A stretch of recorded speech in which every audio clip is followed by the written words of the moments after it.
Get that filthy animal away from my camera. People like you shouldn't even be allowed in Malibu. Rhett Caldwell kicked Rook's steel water bowl across the pavement, sending water over the old German shepherd's paws.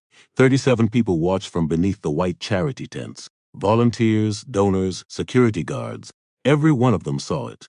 Not one stepped forward. The man beside Rook wore a faded black jacket, dust-covered jeans, and boots worn pale at the toes. He quietly picked up the bowl, placed one hand near the dog's trembling shoulder, and looked at Rhett without anger. "Walk away," he said. Rhett laughed, raised a 3-pound steel bottle, and swung it toward the dog's head. 7 seconds later, he was pinned face down on the grass. And the phone recording, everything had already begun spreading a dangerous lie. What followed would expose more than one spoiled young man. It would reveal how quickly money, influence, and public silence could turn cruelty into a weapon. Do not leave before the full truth comes out, because the person everyone dismissed was Keanu Reeves, and he had no intention of using his fame to save himself.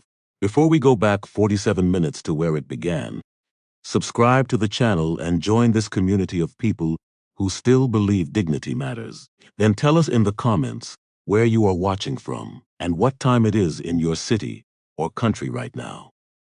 Let us take you back to the moment before everything changed.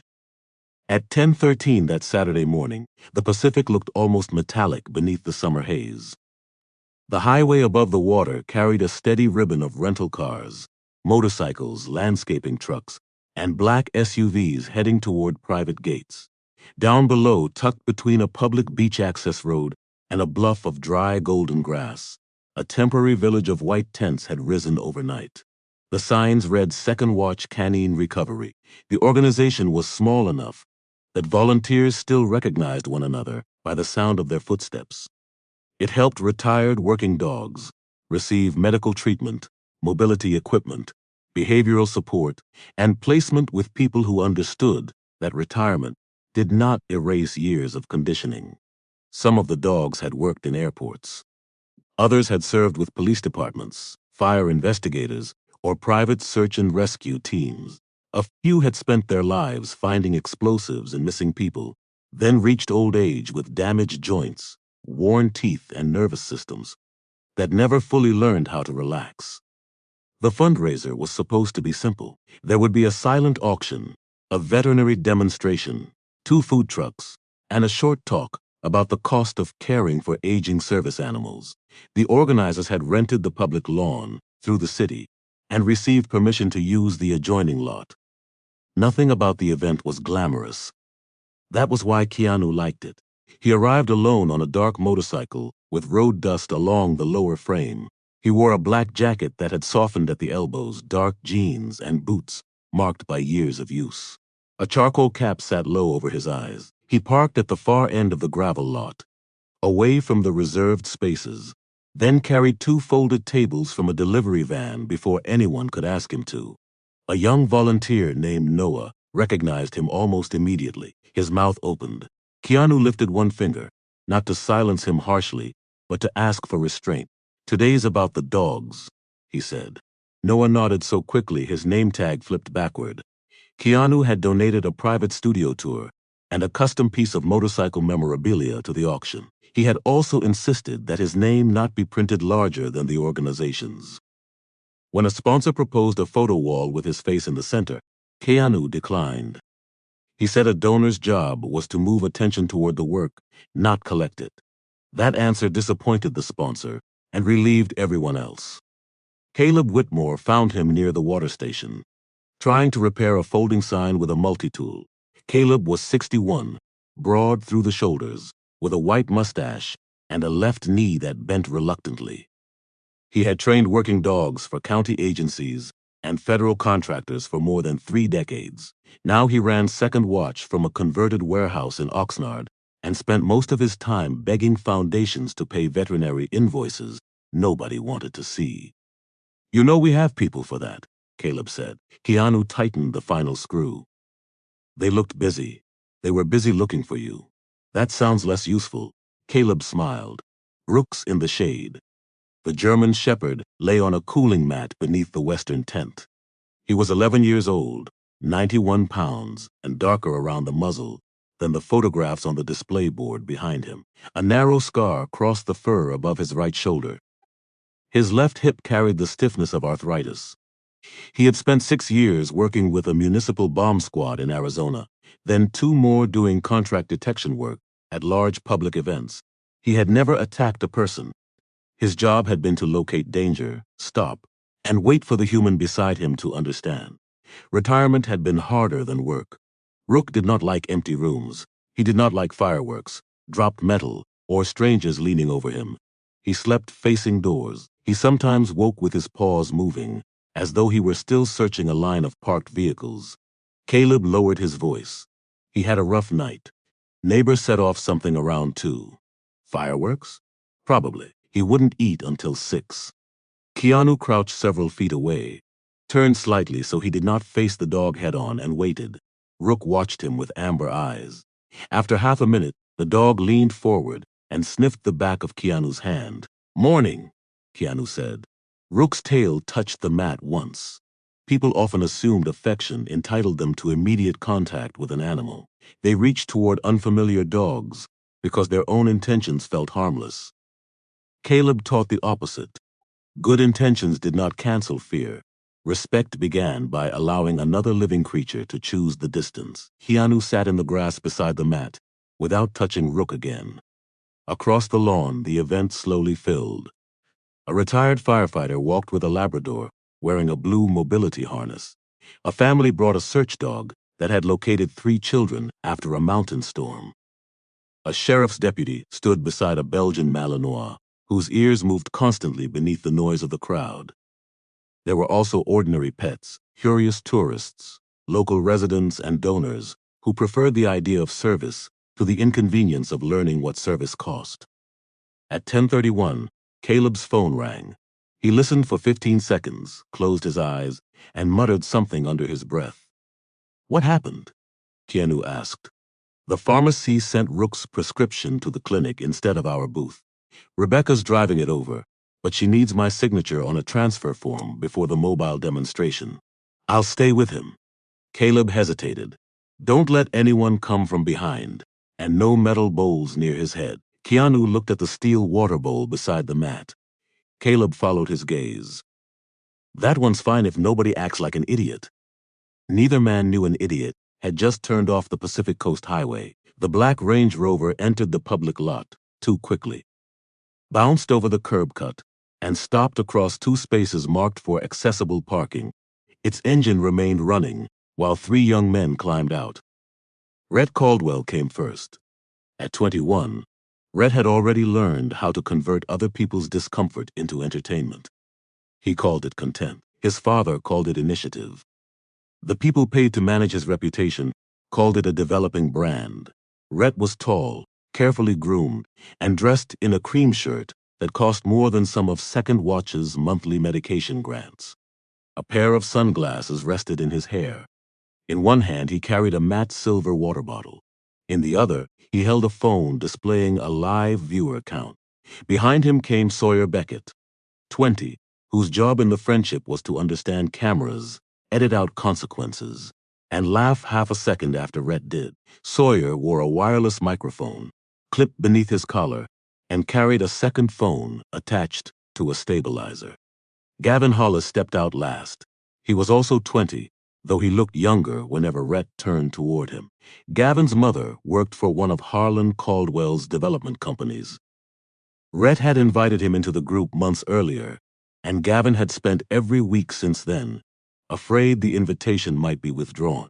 3,200 already, Sawyer said, watching the screen. They want another confrontation. Of course they do. Rhett adjusted his shirt. Nobody shares polite.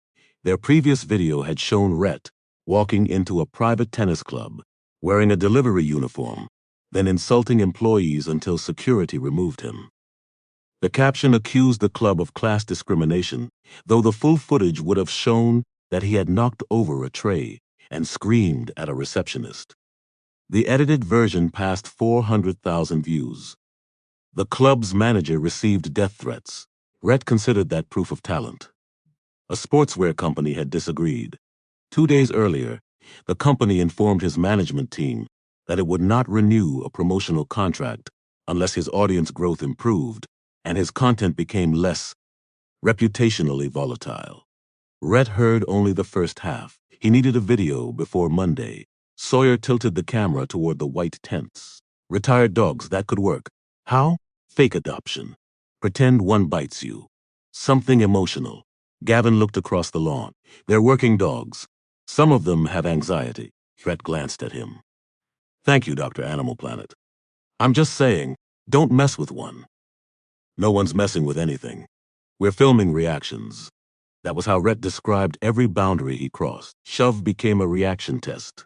An insult became social commentary. A frightened employee became evidence that people were too sensitive.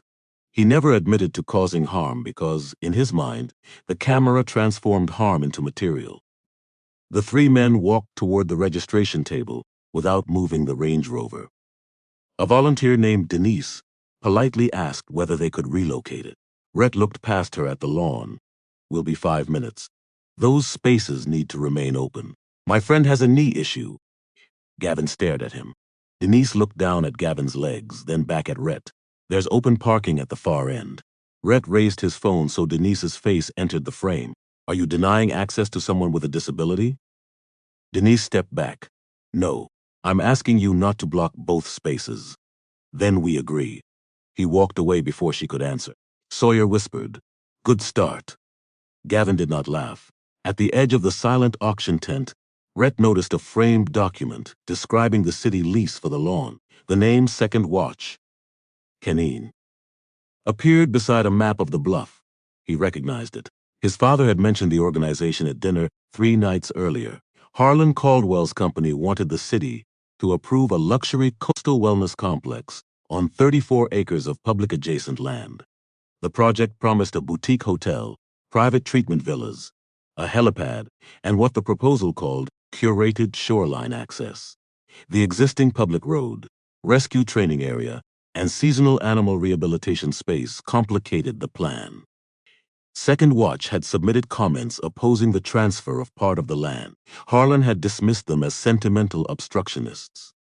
They're turning sick dogs into a zoning strategy, he had said.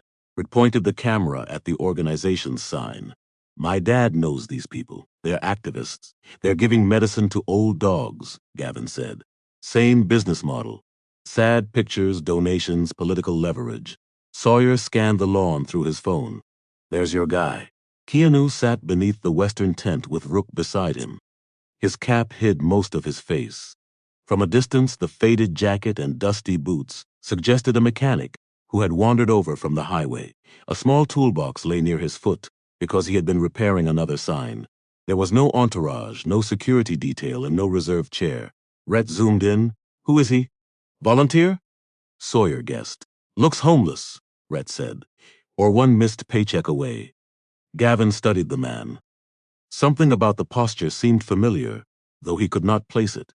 The stranger sat comfortably without checking who was watching. Wealthy people often performed indifference while remaining alert to status. This man appeared genuinely uninterested in it. Rook lifted his head as the three approached. Keanu noticed before they crossed the final tent line. He saw Sawyer's stabilizer, Rhett's raised phone, and Gavin's reluctance. He also saw the way Rook's ears shifted backward. He placed 2 fingers lightly against the dog's shoulder. Rhett spoke to his audience before speaking to anyone there. We found the VIP section. Sawyer laughed. Keanu said nothing. Rhett moved closer. Is this your dog? He's under my care for a few minutes. That wasn't the answer you need. Sawyer's smile widened. He's got attitude. Keanu looked at the camera, then at Rhett. Are you here for the fundraiser? We're documenting public access. To a dog? To this property, the registration table is behind you. Rhett let the silence hang long enough to feel like a challenge. You work here? I'm helping. Doing what? What? Guarding the shade? Rook's eyes moved between the voices. Keanu kept his hand low, near the dog, but not restraining him. He needs quiet. Rhett leaned toward the display board and read the first lines of Rook's history. Bomb detection, Arizona. Retired, he turned to the camera. So taxpayers paid for him twice. Wants to work, wants to lie around. Gavin's face tightened. Rhett, what? That's not funny. It wasn't a joke. Keanu looked at Gavin for a moment, not approvingly, not accusingly, simply noticing that one person had chosen to object, however softly. Then Rhett reached toward Rook's head. Keanu caught his wrist before his fingers touched the dog. The movement was quick but not violent. Ask first, Keanu said. Rhett stared at the hand around his wrist. Let go, Keanu did. A red mark did not remain. There was no injury. Still, Rhett looked into Sawyer's camera as though he had been assaulted. You saw that? Sawyer nodded eagerly, completely unprovoked. Keanu turned to Gavin. Your friend should leave. Rhett laughed once. My father's company pays half the city's bills. That doesn't make the dog less afraid of you. No, Rhett said, lifting the phone closer to Keanu's face. It makes you careful about how you speak to me. The viewer count rose. Rhett began with small violations, because small violations were easy to deny. He stepped inside the marked boundary around Rook's mat. When Keanu asked him to move back, Rhett shifted only one shoe. He waved his water bottle near the dog's line of sight. When Rook turned away, Rhett told the viewers the animal was unstable. A woman passing with a golden retriever slowed down, watched for several seconds, then kept walking. Keanu noticed. So did Rook. Dogs did not understand social rank, but they understood pressure. They felt the difference between a person entering space by accident and one who enjoyed forcing another creature to yield. Rook lowered his head and closed his mouth. The panting stopped. That was the first warning. Give him room, Keanu said. Rhett pointed the camera at the dog. See that stare? That's aggression. No. That's stress. Same difference when it bites someone. There is a difference. Learn it before you provoke him. Rhett turned toward Sawyer. Did the groundskeeper just lecture me? Sawyer made sure the microphone caught his laugh. Keanu glanced toward the security station near the auction tent. Two guards stood there in navy polo shirts. One had begun watching the exchange. Keanu raised a hand and motioned him over. The guard took 3 steps, saw Rhett clearly, and stopped. His name was Colin Mercer. He had worked private events along the coast for 12 years and knew the Caldwell family by sight. Harlan Caldwell's company retained the same security contractor for several construction sites. Colin's supervisor had once warned the staff that unnecessary friction with the Caldwells could cost the company an account. Rhett saw him hesitate. That hesitation changed the temperature of the encounter. Everything okay? Colin asked from 15 feet away. No, Keanu said. He's disturbing the dog and refusing to leave the recovery area. Rhett rotated his phone toward Colin. This man grabbed me. After you reached for the dog, Gavin said. Rhett looked over his shoulder. Whose side are you on? Gavin swallowed. I'm saying what happened. Sawyer lowered his voice. Don't ruin the setup. Colin approached another 2 steps, but he addressed Keanu instead of Rhett. Sir, maybe you can move the dog to a quieter location. Keanu looked around. Rook was on a designated cooling mat, beneath a sign that read, Low Stimulation Area. The boundary was marked with yellow tape. The nearest alternate shade was 40 yards away and crowded with children.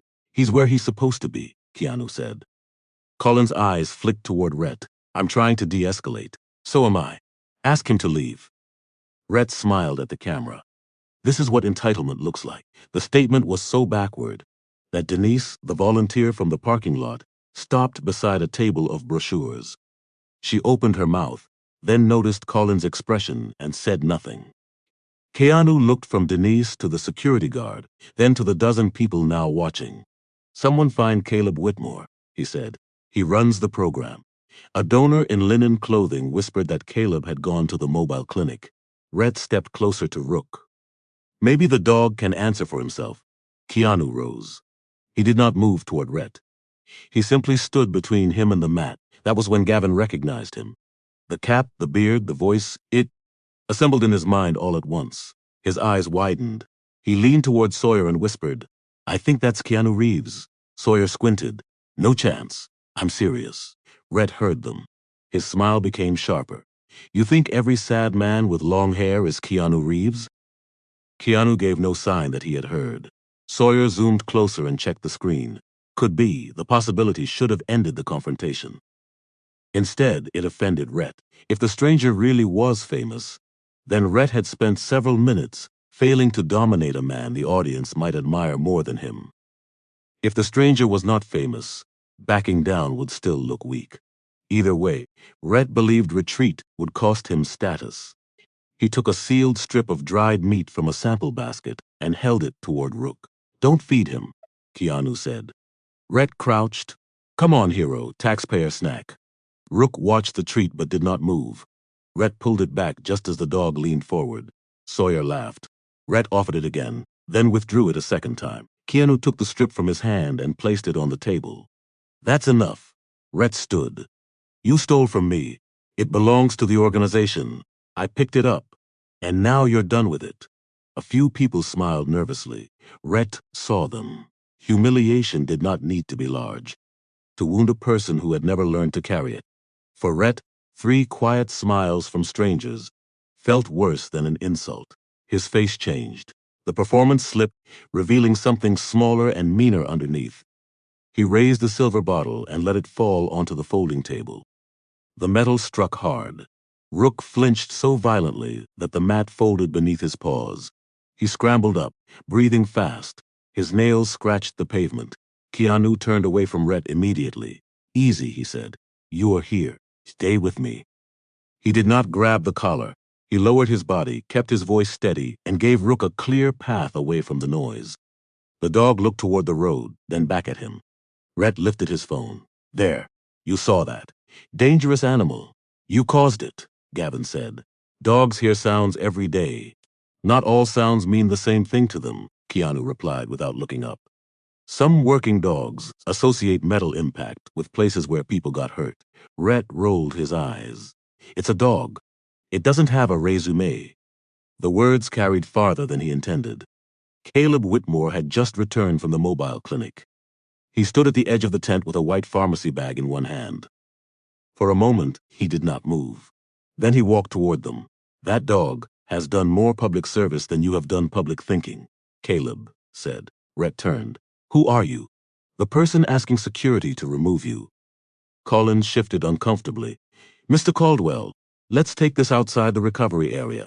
At last, the guard had chosen a side. Too late, but not never. Rhett looked at the crowd. The viewer count on his phone had crossed 6,000. His audience filled the screen with demands.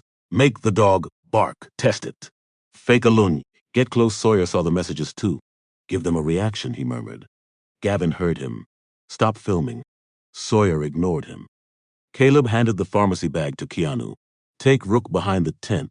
Rhett stepped sideways and blocked the opening. "No," he said. "We're not done." Keanu's eyes settled on him. "Yes," he said, "you are." The next 20 seconds survived in people's memories differently. Denise remembered the scrape of Rook's nails. Colin remembered the moment he reached for his radio and realized his thumb was shaking. Gavin remembered Rhett's expression. Not rage exactly, but the blank excitement of someone who had stopped seeing consequences. Maren Winslow remembered everything, because her phone was already recording. Maren was a trauma nurse from Santa Monica. She had attended the fundraiser with her sister and an aging detection Labrador named Pepper.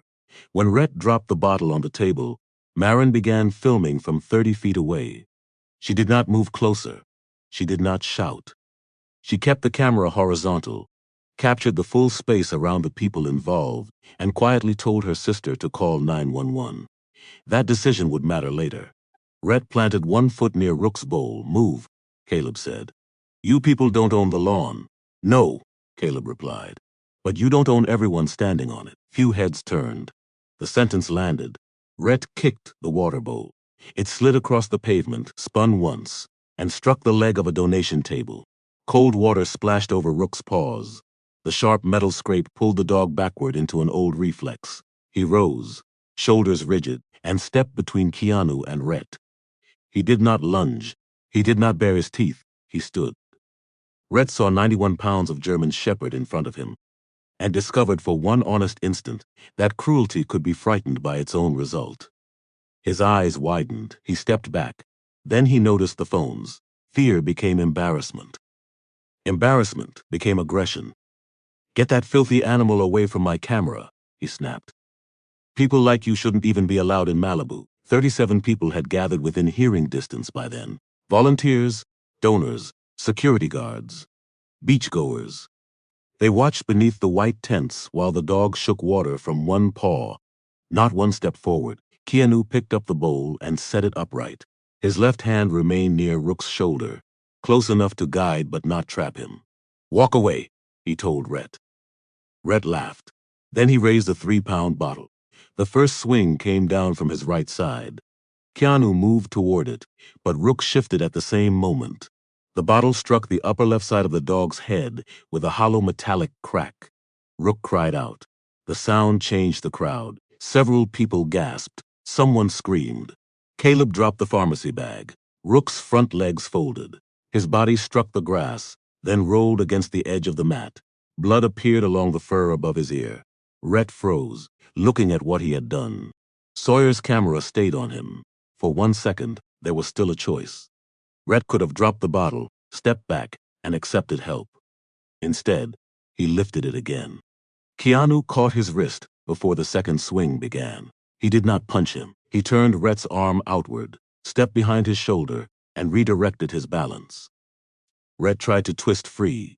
Keanu guided the arm across his back, placed one knee beside the young man's hip, and lowered him face down onto the grass. It took less than 7 seconds. The bottle fell harmlessly 2 feet away. Get off me, Rhett screamed.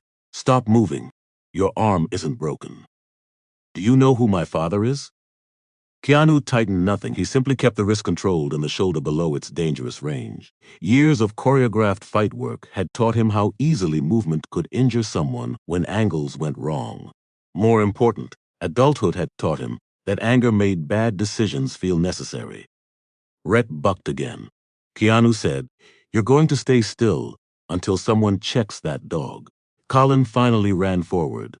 Release him. Take the bottle first, Keanu said. Release him now, Marin, a woman's voice called from the crowd. Police are coming. Keanu looked toward Caleb. Is Rook breathing? Caleb was already on his knees beside the dog. Yes, fast. Pupils look uneven. Don't move his neck. I know. Keanu released Rhett as soon as Colin took control of the bottle. He stood and backed away with his hands visible. Rhett rolled onto his side, clutching his wrist. There was no swelling, no deformity, and no blood. He stared at Keanu with disbelief. Not because he had been hurt, but because he had been stopped. Sawyer rushed to him. Keep filming, Rhett whispered. Sawyer did more than that. The live stream software stored a continuous high-resolution copy on a remote account. But Sawyer could also publish short clips instantly. While Colin and another guard separated the crowd, Sawyer dragged the timeline backward, selected 17 seconds, and trimmed the beginning. Just after the bottle struck Rook, the edited clip showed Keanu seizing Rhett, forcing him to the ground, and holding his arm behind his back. Rook was mostly out of frame. The bottle appeared only as a silver blur in the grass. Sawyer added the caption, Yoon Hing Man, attack as contestant at Malibu charity event. He posted it to Rhett's channels before the ambulance arrived. Within 4 minutes, it had been copied 600 times. Within 9, it had a different title on a local gossip account. Hollywood star, Violent Assault, on camera. Sawyer had not yet confirmed Keanu's identity, but uncertainty attracted more attention than accuracy. Keanu knelt beside Rook. The dog's eyes were open, though the left one reacted slowly to light. Blood ran through the dark fur and collected in small drops on the grass. Easy, Keanu said. Rook tried to raise his head. You don't have to prove anything. Caleb pressed folded gauze against the wound. His hands were steady until he looked at Rhett. Then the tendons in his wrists tightened. You hit him twice? Caleb asked. Once, Gavin said. He tried again. Rhett sat up. The dog came at me. No, Gavin said. Rhett turned toward him. Be careful. I was standing there. You were scared. You don't know what you saw. Gavin looked at Rook's blood on the grass. I know exactly what I saw.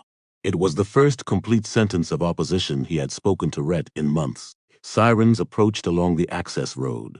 Dr. Rebecca Langford arrived before the police because her mobile veterinary unit was already behind the clinic tent. She was 44, compact, direct, and accustomed to making decisions, while owners pleaded for answers. She examined Rook without asking anyone to move him. Possible concussion, she said. We need imaging. Caleb, keep pressure here. Keanu, hold this towel beneath the neck without lifting. Rhett stared at her. That thing tried to attack me. Rebecca did not look up. Then tell the police. I'm telling you. I'm treating the patient. He's a dog, and you are interrupting care. The crowd made a low sound, not a cheer, but the first collective sign that Rhett's authority had cracked.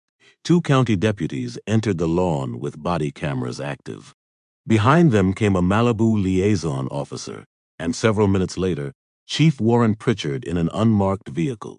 Pritchard had not been scheduled to work the event. Harlan Caldwell had called him personally. Chief Pritchard walked past the veterinary team without looking at the injured dog.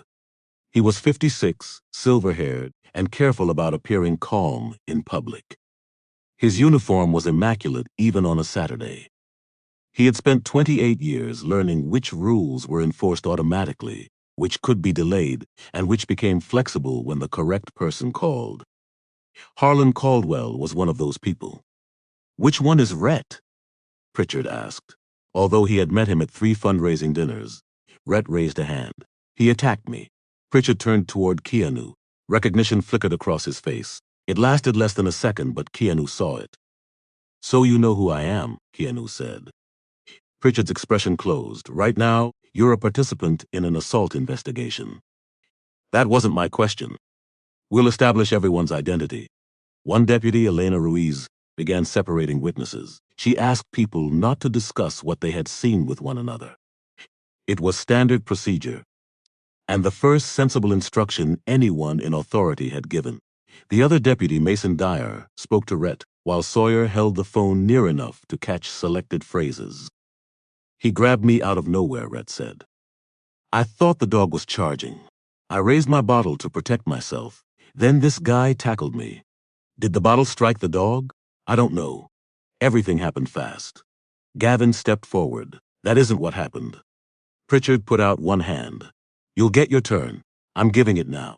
Then wait for a deputy. Gavin looked toward Elena, who was interviewing Denise. He nodded reluctantly.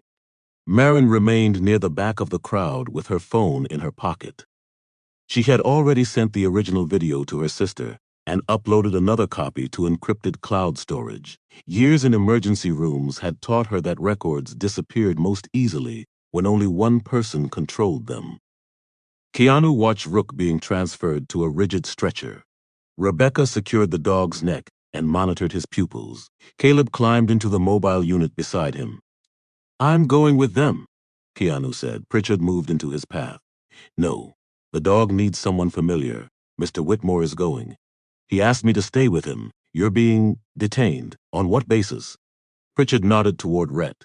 Felony assault allegation. Elena heard the exchange and glanced over. She had already photographed the silver bottle, the blood on the grass, and the overturned bowl. The physical evidence did not match the clean story Rhett was telling.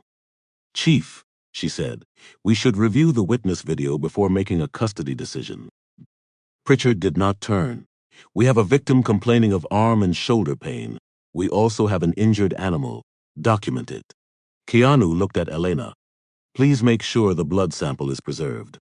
She nodded. I will. Pritchard heard him. You don't direct the investigation. No.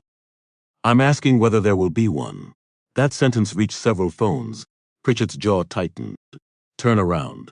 The crowd became restless. Someone said, that's Keanu Reeves. Another voice answered, I knew it. Phones rose higher. The atmosphere shifted in a way Keanu disliked. 10 minutes earlier, many of those people had watched a stranger and an animal be harassed without intervening. Now that the stranger had a recognizable name, outrage became easier. Keanu did not use it. He turned around and placed his hands behind his back. Elena approached with the handcuffs. I can transport him without restraints.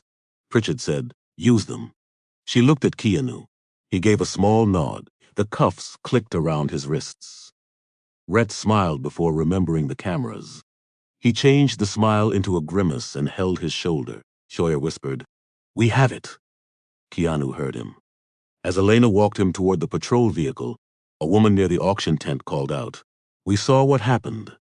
Pritchard turned toward the crowd. "Anyone with video needs to provide it to the department. Do not distribute material that could prejudice the investigation." That request sounded responsible. The second half did not. "Officers will assist you in transferring your files," he continued. "Original recordings may need to be retained as evidence." Marin watched two uniformed personnel move toward people holding phones. She stepped backward. At the Range Rover, Rhett called his father again. Harlan Caldwell answered on the first ring. "Are you hurt?" "My wrist? Maybe my shoulder." "Who did it?" Rhett lowered his voice. "Keanu Reeves." There was a pause. Not surprise. Calculation. "Do not say anything else, Lev," Harlan replied. "Give the phone to Sawyer." Sawyer took it. Harlan spoke for less than a minute. When the call ended, Sawyer's face had lost its excitement. "What?" Gavin asked. "He wants every clip sent to his media attorney." "The full stream too?" Sawyer looked at Rhett. "He said everything." Gavin's eyes moved between them. "Don't erase it." "No one said erase. You were told to send it to a lawyer after cutting the part where Rhett hit the dog." Rhett stood, no longer pretending his shoulder hurt. "You need to decide whether you're in this with us." "I was never in this." "You came in my car. That doesn't make me responsible for what you did." Rhett stepped close enough that only Gavin could hear. "Your mother's division is bidding on the Harbor Ridge contract. My father signs the final approval." Gavin went still. "That's what I thought," Rhett said. The veterinary unit pulled away at 11:18. Keanu watched it through the rear window of the patrol car until it disappeared beyond the white tents. Elena sat in the driver's seat, but did not start the engine immediately. She lowered the camera monitor and looked at him through the divider. "I saw blood on the bottle," she said quietly. "Photograph it before it moves." "Good. Do you want an attorney contacted?" "Not yet, Mr. Reeves. This may become complicated. It already has." At the station, Pritchard ordered Keanu placed in an interview room rather than a holding cell. That was the only concession he made to celebrity, and even that served his own interests. A booking photo would leak. A quiet detention gave Harlan time. Keanu sat at a metal table with the cuffs removed.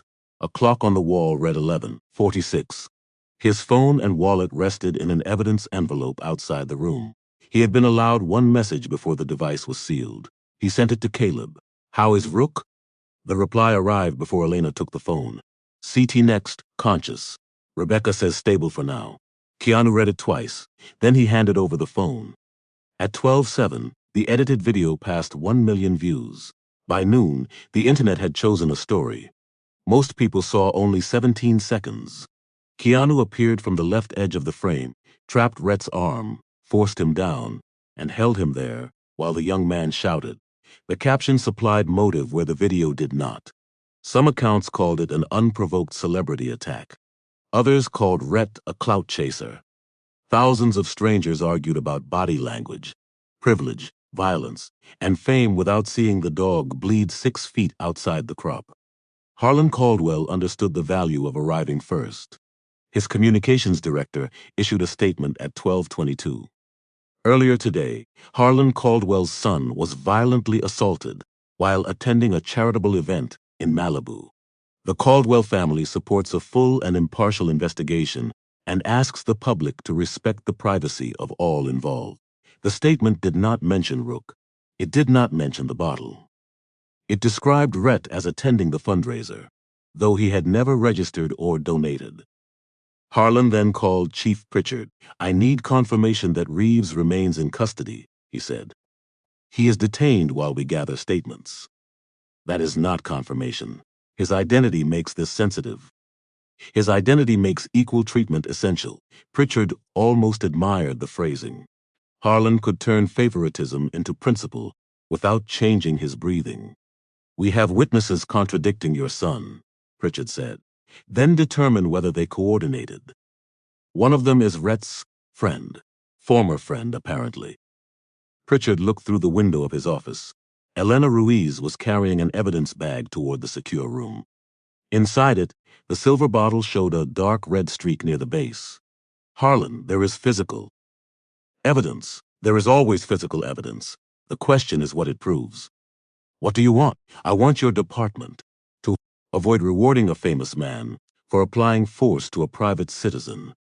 And I want the original recordings secured before activists edit them. Pritchard understood the second request. Evidence cannot be deleted. Of course not, Harlan said. I would never suggest that. The call ended. In the interview room, Elena placed a paper cup of water in front of Keanu. Rook has a skull fracture, he asked. Dr. Langford said no fracture on the initial scan. Moderate concussion, laceration, possible vestibular injury. They're keeping him for observation. Keanu let out a breath through his nose. It was the first visible release of tension since the park. Thank you. Elena sat across from him. I need your statement. He gave it in order. No dramatic language, no speculation. He described Rhett entering the marked area, reaching toward Rook, dropping the bottle, kicking the bowl, striking the dog, raising the bottle again, and resisting control. How did you know how to restrain him? I've trained for film work for a long time. Judo, jujitsu, weapons choreography. Enough to know what not to do. Did you intend to hurt him? No. Were you angry? Yes. The answer made Elena look up. Keanu continued. Being angry doesn't remove responsibility for what you do next. Did you threaten him? No. Did he say the dog was attacking? After he hit him. Did Rook make contact with him? No. Elena closed the notebook. There are people outside, the station media, and supporters. They should go home. You may be released soon. That should depend on evidence. It does. Then don't say soon. Elena studied him for a moment. Most people in your position would be asking who they could call. Most people in my position aren't the point. At the animal hospital, Rebecca finished closing Rook's laceration with 7 sutures. The CT showed swelling but no depressed fracture. His balance remained poor. He would need neurological observation, pain control, and weeks of restricted activity.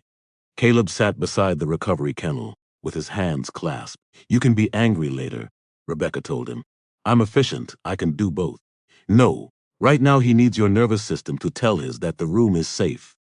Caleb looked through the kennel door. Rook's eyes were half open. He slowed his breathing. Rebecca placed the sealed treatment notes in a folder. I photographed the injury before cleaning it. I also measured the bottle when Deputy Ruiz brought it by. Can you say what happened? I can say the injury is consistent with a downward strike from a cylindrical metal object of similar diameter. I can say it is not consistent with a simple fall onto grass. I cannot say what was in anyone's mind. That's enough. Facts usually are, when people stop decorating them. At 1:05, Gavin entered the Malibu station alone. Rhett had ordered a car service for himself and Sawyer. He left Gavin in the parking lot. Gavin asked for Deputy Ruiz by name. Pritchard intercepted him. You witnessed the incident? Yes. Come with me. I want my statement recorded. All interviews are documented, with a camera running. Pritchard smiled thinly. You have been watching too many shows. I watched my friend lie to a deputy 40 minutes ago. The smile disappeared. Elena opened the hallway door. I'll take his statement, Chief. Pritchard wanted to refuse, but 2 officers were within hearing distance. Fine. In the recorded room, Gavin told the truth slowly. He admitted entering the lot with Rhett. He admitted laughing at the beginning. He admitted doing nothing when the harassment escalated. I kept thinking I would step in if it got worse, he said. Then it kept getting worse, and every time I waited, the next thing felt harder to stop. Elena asked, Why are you speaking now? Gavin looked at his hands. Because saying I didn't swing the bottle is not the same as saying I did nothing wrong. That sentence became the first crack in Harlan's version of events. The second arrived 11 minutes later, when Marin Winslow walked into the county prosecutor's satellite office instead of the police station. She carried 3 copies of a 6-minute, 42-second video. Marin did not distrust every police officer. She distrusted any system in which one person appeared, able to redirect an entire room. At the park, she had watched Chief Pritchard ignore the dog, interrupt Gavin, and tell witnesses to surrender original files. Those actions might have had innocent explanations. Taken together, they were enough to make her preserve another route. The prosecutor on weekend duty contacted Claire Benton. Claire was a deputy district attorney assigned to public integrity and complex evidence cases. She did not rush to the station or call a press conference. She watched Marin's video twice, requested the metadata, and asked a digital analyst to verify that the recording was continuous. At 2:18, she called Elena Ruiz. "Do not release the bottle to anyone," Claire said. "It is logged in secure evidence. Do not modify, copy, or transfer witness media through Chief Pritchard's office." Elena looked toward the closed door down the hall. "Understood. Has Reeves been charged?" "No." "Then why is he still there?" Elena did not answer immediately. Claire said that was not rhetorical. The chief ordered continued detention pending review. "I am reviewing it now. There is no lawful basis to hold him on the evidence I have seen." Claire sent the video through a secured link. Elena watched it at her desk with headphones on. The full sequence was devastating because it was ordinary. There was no hidden attack by Rook, no sudden ambush by Keanu, no confusion that required expert interpretation. Rhett harassed the dog, ignored repeated warnings, kicked the bowl, struck Rook, and raised the bottle again. Keanu used controlled force and released him when security took the weapon. The truth did not need music. Elena carried the laptop into Pritchard's office. "You need to see this." He watched 30 seconds before pausing. "Where did it come from?" "A witness." "Did she provide it to us?" "To the district attorney." Pritchard leaned back. "That complicates chain of custody." "No, it complicates the story Rhett gave us. Do not make conclusions before all evidence is collected. This is all one take. Video angles can distort distance." "Chief, the bottle hits the dog on camera." Pritchard stared at the paused image. Rhett's arm was fully extended. Rook's body had begun to collapse. Keanu was still 3 feet away. There was no defensible ambiguity. "Release Reeves," Elena said. Pritchard's phone rang. Harlan Caldwell's name appeared on the screen. Elena saw it. Pritchard declined the call. That single decision came several hours too late to be honorable, but it came. "Release him," he said. No statement to media. At 2:41, Elena opened the interview room door. "You're free to go." Keanu stood. "Has Rhett been arrested?" "Not yet." "Why?" "We are forwarding the evidence for charging review." "He hit a dog in front of dozens of people." "I agree. Then why was I held first?" Elena did not hide behind procedure. "Because influence entered the investigation before evidence did." Keanu looked at her. She continued, "I'm documenting that too." He nodded once. "Good." Outside, more than 80 people waited behind barricades. News vans lined the curb. Several supporters began shouting his name when the door opened. Keanu stopped at the top of the steps. A reporter called, "Mr. Reeves, were you assaulted?" Another yelled, "Are you pressing charges?" "Did the dog attack first?" "Will you sue the Caldwell family?" Keanu held up one hand. The noise lowered unevenly. "The dog is alive," he said. "He is receiving care. Please don't turn what happened to him into another excuse to attack people online." A reporter asked, "What do you want people to know?" Keanu looked across the cameras. "You should not need to recognize someone before deciding they deserve fair treatment." Then he walked to Caleb's truck, which Rebecca had sent from the hospital. That sentence traveled farther than the edited clip. Harlan watched it from the study of his house above the coast. Floor-to-ceiling windows framed a view. Most people saw only from public turnouts. His attorney, Miriam Cole, stood near the desk with Sawyer's laptop open. "The full stream is damaging," she said. "How damaging?" "Criminally, for Rhett. Potentially for anyone who directed destruction or concealment. No one did that." Sawyer sat in a chair near the wall, pale and silent. Harlan turned to him. "The remote copy. Where is it?" "In the account, remove public access. That won't delete the server backup." "I did not ask for a technical lecture." Miriam closed the laptop. "Harlan, do not instruct him to delete anything. I'm instructing him to protect private material. Those words will not protect you." Rhett paced near the windows.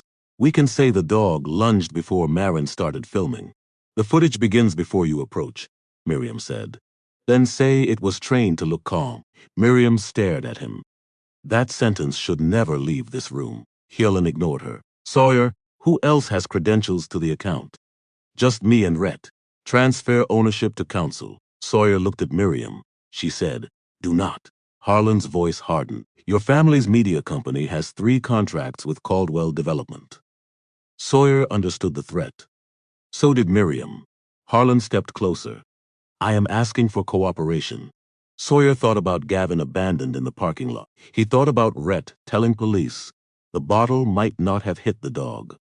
He thought about the edited clip he had posted and the millions of people who now believed something he knew was false. Most of all, he thought about how quickly Harlan had begun arranging for everyone else to carry Rhett's mistake.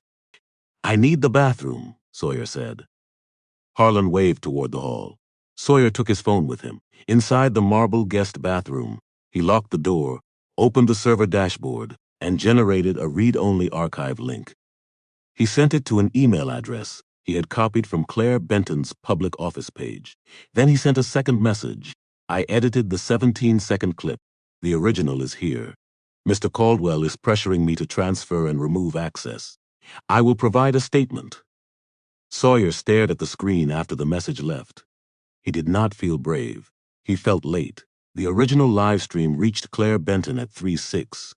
It contained more than the attack. For 47 minutes, Sawyer's microphone had captured conversations around the event, including Rhett's plan to provoke a reaction, his recognition of Second Watch as an opponent of his father's development project, and his threat concerning Gavin's mother's employment. It also preserved Harlan's first phone call after the incident, because Sawyer had placed the device on speaker for several seconds. "Send everything to council," Harlan had said. "Nothing stays where the public can reach it." That instruction alone was not proof of a crime. Combined with the later pressure in Harlan's house, it became relevant. Claire arranged separate interviews for Sawyer and Gavin. She requested preservation orders for the social media accounts, server logs, text messages, and call records related to the incident. She also notified the city attorney because the name Caldwell appeared beside an active land use proposal. The first search did not reveal a secret criminal empire. Reality was less theatrical and more patient. Investigators found emails showing Harlan's office had promised consulting work to a planning commissioner's brother. They found internal messages discussing how to reduce public access to the bluff without describing it as a closure.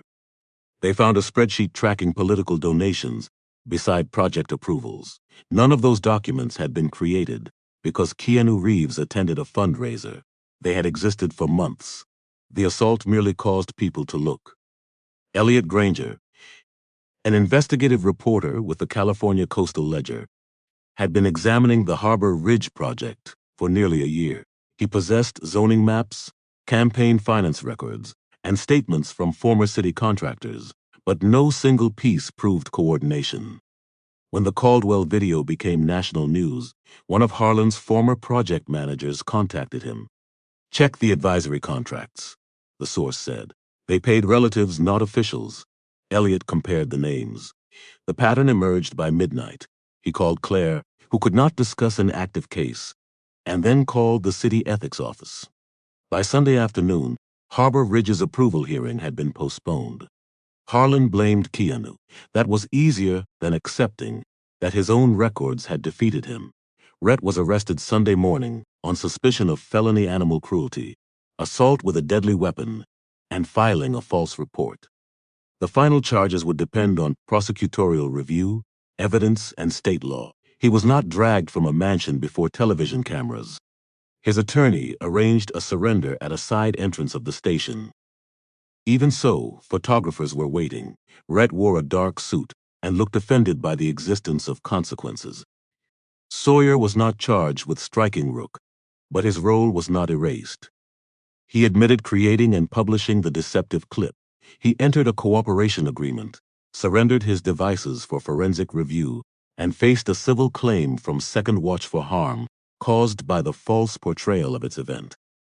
Gavin gave a complete recorded statement. His mother lost the Harbor Ridge bid after Harlan ordered her division removed from consideration.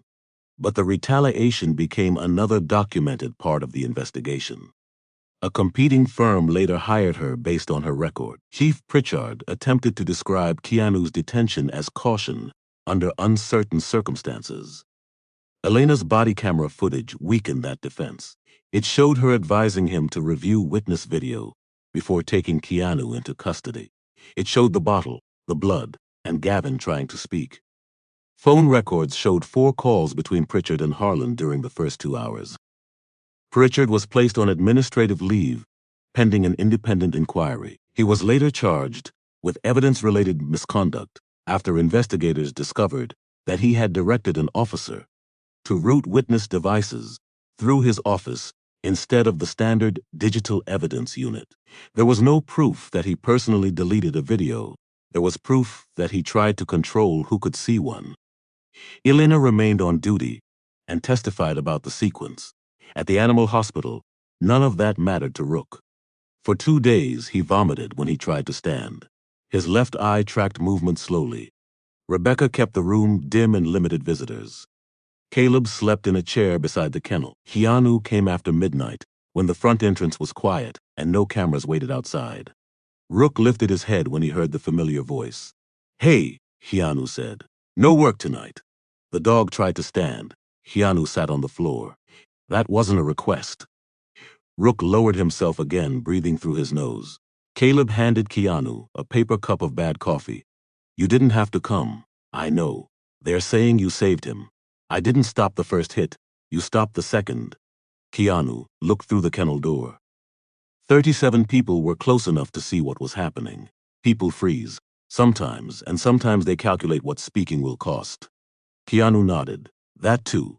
Caleb rubbed his knee. Gavin came by, asked whether he could pay part of the hospital bill. "What did you tell him?" "I told him money was the easiest part." "That sounds like you." "I told him to come back when Rook is ready for visitors and clean kennels for a month." "What did he say?" "He asked what time to start." Keanu looked at the sleeping dog. "Then let him start." Justice, he knew, could not be measured only by how hard someone fell. Punishment protected boundaries. Accountability required truth. Repair demanded something slower, the willingness to return after the cameras left and do work.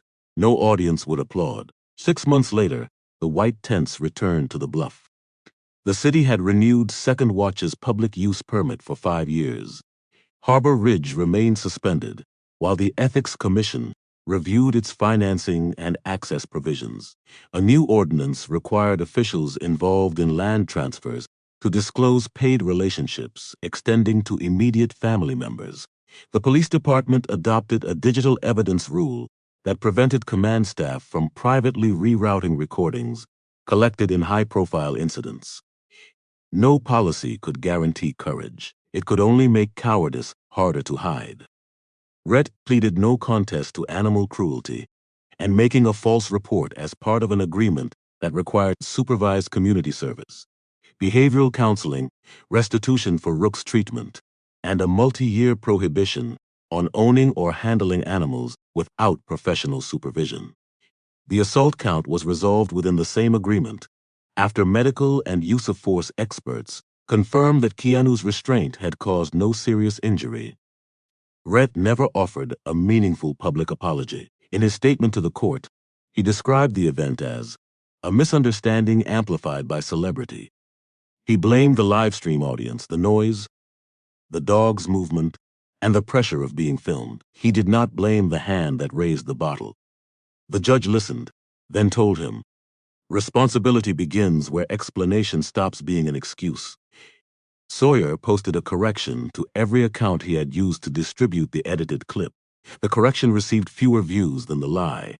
That taught him something unpleasant about attention. Truth was not automatically rewarded for arriving late. He continued cooperating with investigators and spent weekends helping Second Watch build a searchable archive for veterinary records. Caleb did not trust him with the organization's social media. "Maybe in 10 years, Caleb said. Sawyer accepted that answer. Gavin began cleaning kennels at 6:30 every Saturday morning. For the first month, Caleb gave him no public-facing work. He scrubbed bowls, washed blankets, carried food, and learned to approach frightened animals without forcing contact. One morning, Gavin asked whether Rook would ever forgive him. Caleb shook his head. That question is still about you. Gavin looked down. Make the room safe, Caleb continued. Let the dog decide the rest. Rook's recovery came in uneven pieces. The sutures came out. His balance returned. The headache seemed to fade, but a dropped metal pan could still make his legs lock beneath him. On difficult days, he refused to enter rooms with polished floors because reflections and echoes confused him. Rebecca never called those days setbacks. A nervous system isn't a courtroom, she told Caleb. It doesn't close the case because the evidence is over. At the renewed fundraiser, the organizers replaced every steel bowl in the low stimulation area with weighted rubber containers. Volunteers received training on bystander intervention. They learned to call for help, create distance, preserve evidence, identify themselves as witnesses, and avoid crowding an injured animal. The lesson was practical because morality without action was too easy. Keanu arrived before sunrise. He carried folding tables, repaired the same sign that had broken the previous summer, and asked Noah whether the coffee had improved. It has not, Noah said. Consistency matters. Rook came later with Caleb. The dog moved slowly but without assistance. His scar had disappeared beneath new fur, except for a thin line above the ear. He walked through the first tent, paused near the sound equipment, and continued toward the grass. Gavin stood beside a stack of clean towels. He did not call Rook's name or reach toward him. Rook passed within 3 feet. That was all. Near the edge of the lawn, volunteers had placed a row of water stations. Most used rubber bowls. One old steel bowl remained on a supply cart, forgotten beneath a towel. A volunteer lifted the towel. The bowl shifted with a light metallic scrape. Rook stopped. His ears moved back, his body lowered. Caleb reached for the leash, then stopped himself. Keanu crouched several feet away, leaving the dog room to retreat. No one spoke. The ocean moved below the bluff. A gull crossed the wind. Somewhere behind the tents, a coffee urn clicked as it finished heating. Rook stared at the bowl. Keanu rested one hand on his own knee. You choose, he said softly. A full minute passed. Then Rook took one step. He stopped again, sniffed the air, and took another. He approached the cart, touched the edge of the bowl with his nose, and turned toward Caleb. His tail moved once. Caleb looked away quickly, pretending to examine the ocean. Keanu smiled. Healing had not erased what happened. It had returned a small piece of choice that fear had stolen. Later that afternoon, Keanu was invited to address the donors. He declined the stage and spoke from the grass beside Rook instead. I think people expected this story to become meaningful when they learned my name, he said. But the right thing was already the right thing before anyone recognized me. The crowd became quiet. A person in worn clothes deserves respect before you learn what they own. A frightened animal deserves protection before you learn what work it performed. A witness has responsibility before knowing whether the victim is powerful enough to repay the favor. He looked toward the volunteers, the officers attending the new training, and the young men doing unglamorous work behind the tents. Respect is not what we offer after discovering someone is famous. It is what we owe them before knowing their name. Rook leaned gently against Caleb's leg. This dramatized narrative explores dignity, accountability, animal welfare, and the responsibility of bystanders. It is not presented as a verified account of real events involving Keanu Reeves. Supporting characters, dialogue, locations, and incidents have been created or combined for educational storytelling. The final reflections represent the writer's personal interpretation of the moral questions raised by the story.